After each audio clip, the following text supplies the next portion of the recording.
Hey, welcome back. Ralph here. This is part 3 of file system permissions. We're going to talk about ACL in this particular section. So, as we talked about previously, the basic file permissions are fairly simple. Okay, we only had the 3 security principles. The owner, the group, world, and then we had the 3 permissions. Read, write, and execute.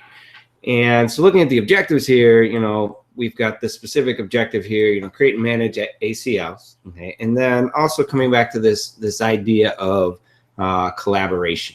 Okay. So, the basic file permissions we're limiting in terms of being able to assign permissions to, a singular owner and a singular group. And really what ACL allows us to do is it allows us to, assign permissions to additional groups and also to additional user objects. And so let's go ahead and continue to build off of our accounting example here. So right now we have this accounting directory, and inside that accounting directory, members of accounting can create files and modify files, and no one else on the system except root has access to the accounting directory. But let's add a little bit here. So let's say that we've got, a user, Sue, who also needs, let's say, read access to the contents of the accounting directory. And then we also have, another user, we'll just go with Sam, and Sam needs, write access. So read and write to the contents of the accounting directory. And then we've got another group, we'll just call it, marketing. And we'll say that marketing needs, let's just say, read access to the accounting directory. Okay. All right. So we're already using, our owner, we're already using our group. So we're going to do this with ACL, and really with all of your modern file systems, ext4, XFS, they're going to mount with the ACL options. So we don't have to worry about, setting up mount options in our FS tab. ACL is going to be available to us. There's just 2 commands here that we need to remember. The setf ACL to set an ACL, and then the getf ACL to view the access control list. So first thing we want to do here is I'm going to go ahead and clear out my accounting directory, just kind of start from scratch here. All right, and we need to create our users, right? So we need a Sue, we need a, let's see, we need Sam, I guess I said. So we need a Sam user. We need a group called marketing. And I suppose we should probably have a user in marketing. So we'll just create a user called marketing user, and then a user mod, and put that marketing user in the marketing group. All right, we've got our user objects. Now, if we look at the current ACL, okay, for that accounting directory. So we get FACL for root accounting here. And you'll see just got a standard. It's a file counting owner root group. It's got the sticky bit set, got the group ID set. Okay, so we really haven't done anything yet. We just looked at the existing ACL. Now, if we want to make our modifications here, we're going to have to use our setf ACL, okay, and then -m to modify. And then the syntax here, you can write it all out. I can say user Sue, and then add my permissions. And since it's the directory, I'll say read and execute.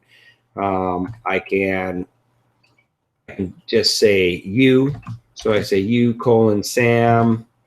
I'm going to give Sam read, write, and execute.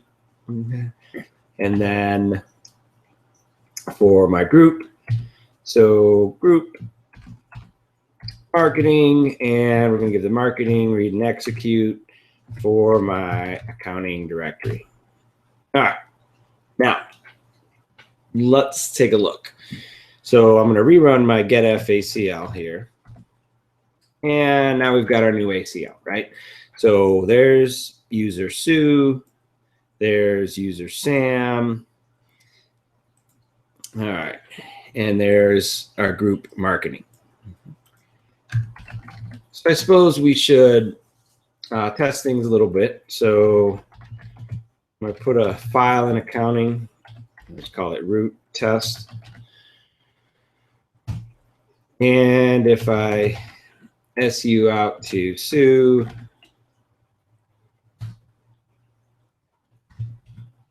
and then I LS the contents of accounting, I see the root test. So I can get in. So I'm not going to verify all the permissions, but you get the idea. Now, so a couple of things I want to show you here. If I do an LS minus LD on the accounting directory here, I'll know that I have an ACL set because of the little plus right here. Okay, so that little plus, okay, in the long listing will tell me that I have an ACL set.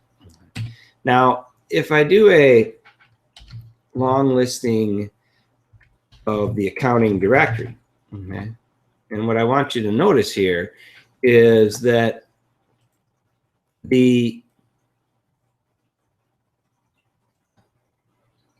file that I created, the root test file that I created here, does not have an extended ACL. Okay. So when we go and we, if we change out to Sam, okay,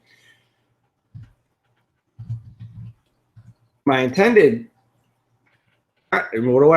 to do was I intended to have Sam have write access to the contents of this directory.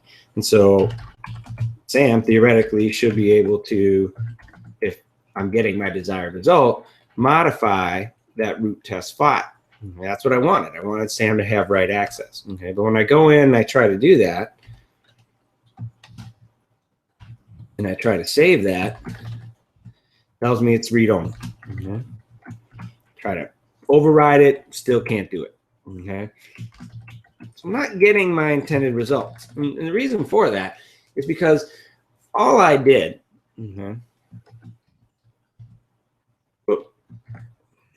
back here to root, all I did was set the permissions specifically for that directory. Okay, so those permissions that I created here, they're not inheriting. Okay, they're not inheriting because I didn't set a default permission. So when you're talking about, using ACLs, collaboration, and things like that, if you want your permissions to inherit, to the files and subdirectories, then you have to set a default ACL as well. Okay, so right now, all I did was set permissions specifically at that directory. Let's fix that particular problem. So if I say set FACL, okay, again, we're going to modify, and I could type out, default, okay, but I'll just use a D here.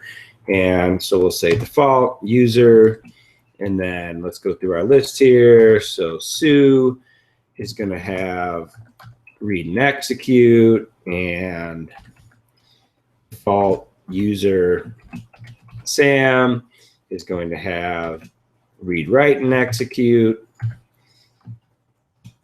And then default, and then, whoops,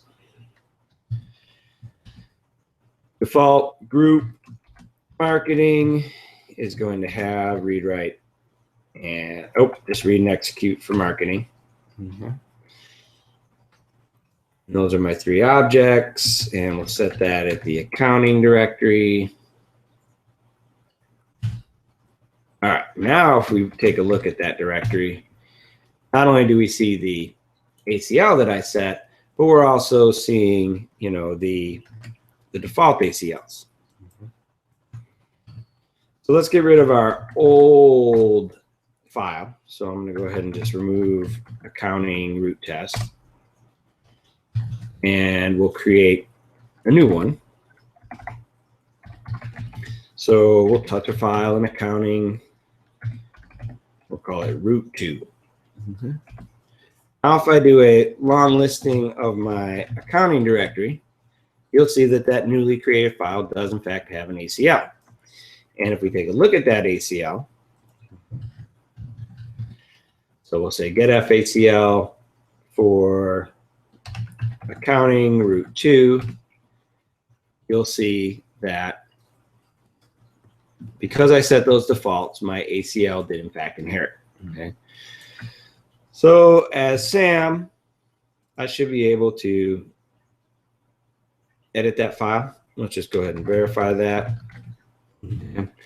So we'll SU out to Sam, and then we'll go ahead and open up the accounting root 2.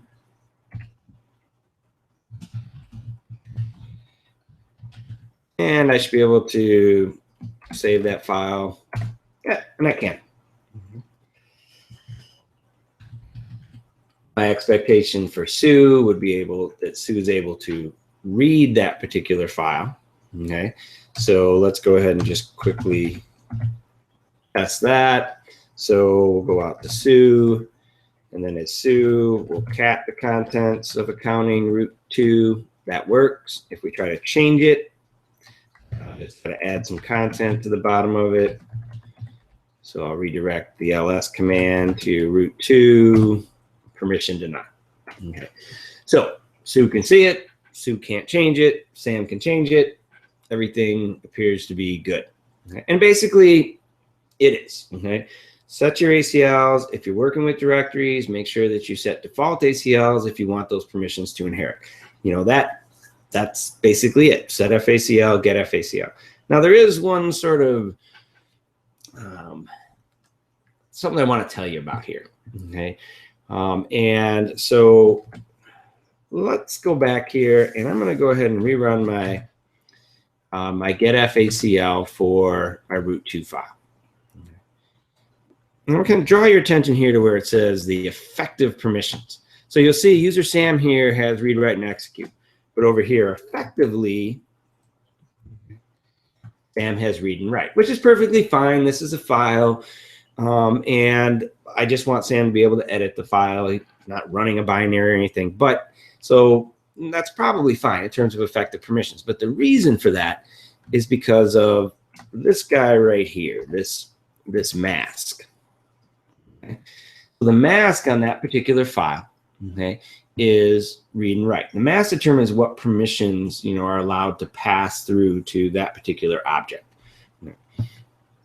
All right, and normally when it'll set the default mask for a directory is read, write, execute, which should be fine. Remember, execute's really important at the directory level. Lets us enter it.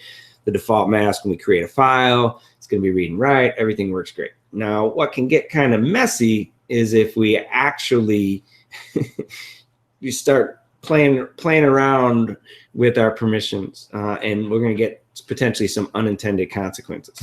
Okay, so let's say that. Again, I'm going to do a long listing of accounting here. And if I just look at this listing, you'll see here that it says the accounting group has read and write. Okay?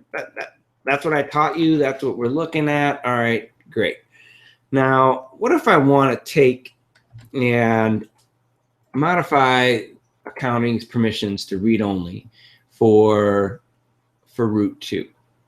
Well, based on what we learned previously, then that's simply just a matter of saying chmod and then group equals read for, you know, accounting root 2.